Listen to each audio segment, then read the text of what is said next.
Il est important aujourd'hui pour nous de réfléchir sur un mot aussi souvent utilisé que le mot de Coran, Qur'an en arabe. Quand on change de société ou d'époque, un même mot réutilisé change de sens, et cela de façon parfois très importante. Quelle que soit son origine, un mot réutilisé entre dans un autre contexte où il doit répondre aux enjeux de sa société d'accueil. Ces enjeux sont conditionnés par les conditions de vie qui, elles-mêmes, façonnent les modes de représentation et les imaginaires, autrement dit ce qu'on pense, ce que l'on perçoit, ce à quoi on réagit. Selon le type de société dans lequel on vit, ces enjeux peuvent être très différents, que ce soit entre des époques successives ou à une même époque, notamment du point de vue de la vie matérielle.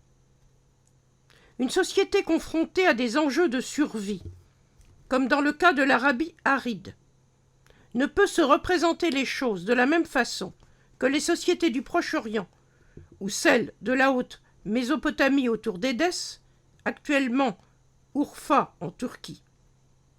C'est à Édesse que la langue syriaque était devenue, depuis plusieurs siècles avant l'islam, la langue d'expression et d'écriture des églises chrétiennes. De nombreux savants occidentaux soutiennent que le mot Qur'an, Coran, est dérivé du mot syriaque Keryana, qui est de même racine. Dans les écrits ktabé chrétiens syriaques, ce mot désigne des extraits de textes sacrés écrits par des scribes humains et contenant des codex. Ces extraits sont lus devant les fidèles, on les appelle des lectionnaires Qeryana. On trouve dans le Coran comme en syriaque une association entre le mot kitab et le mot Qur'an, puisque le Qur'an est la transmission d'un kitab. Mais la signification de ces deux mots n'a rien à voir. Entre leur usage dans les textes de l'église syriaque de Haute-Mésopotamie, dans le Coran, l'écriture kitab relève du surnaturel, elle n'est pas de ce monde. Le kitab, dans le Coran, c'est ce qui est fixé, comme le livre du destin, que le divin choisit de faire descendre, inzal.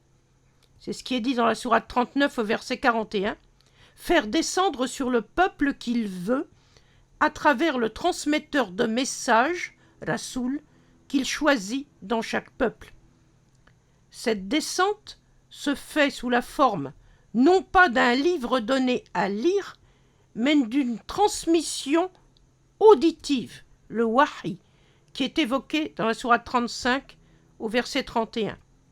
Ce wahi doit à son tour être transmis oralement et sans rien y changer, Qur'an, c'est le sens du mot Qur'an, à ceux auxquels la transmission est destinée. Quelle que soit son origine, syriaque ou non, le mot Qur'an fonctionne donc dans le texte du Coran, comme le nom verbal du verbe qara'a. Ce verbe est également très présent en hébreu, avec le sens banal d'appeler quelqu'un. On trouve ce sens dans Genèse 27, 1. Mais aussi avec le sens de proclamer, par exemple le nom divin, comme dans Genèse 12, 8. Ce passage de Genèse 12, 8 est à rapprocher du verset 1 de la sourate 96 du Coran avec l'impératif « Iqra » proclame. Pour ce verset, comprendre « lit » comme on l'entend souvent, c'est un anachronisme et un contresens culturel. On trouve certes en hébreu « Iqra » avec le sens de lire, une écriture de main humaine qui a été auparavant révélée, c'est le cas de Moïse dans Exode 24, 7, mais le mot qui désigne l'écrit n'est pas kitab, en hébreu c'est seper, que l'on trouve dans le Coran sous la forme asfar, dans la sourate 62 au verset 5. La connotation de ce mot est alors négative, car renvoyant à un écrit de main humaine. Entre Torah et Coran, il y a dans ce cas une frontière anthropologique qui relève de l'impensable. La société du Coran et son imaginaire ne peuvent être confondus avec l'Orient biblique qui produit la Torah ou avec la haute Mésopotamie chrétienne qui produit la Peshitta, la traduction syriaque des évangiles. On doit encore moins imaginer des récitateurs chrétiens de lectionnaires, Qariana, dans l'entourage de Muhammad, comme le font certains externalistes.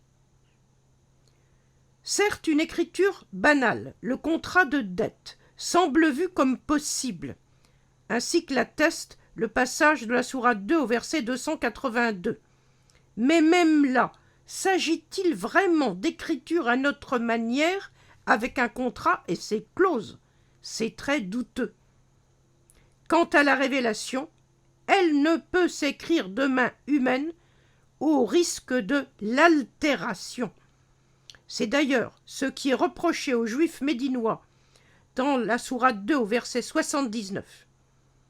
Dans la société du Coran au 7e siècle, la révélation peut se transmettre seulement comme une transmission orale, sous la forme justement d'un Qur'an, avec le sens spécifique de l'époque. Il va de soi que dans l'islam lui-même, on ne comprendra plus ces enjeux. On aura alors changé de société, on sera passé de la tribu à l'empire. À bientôt.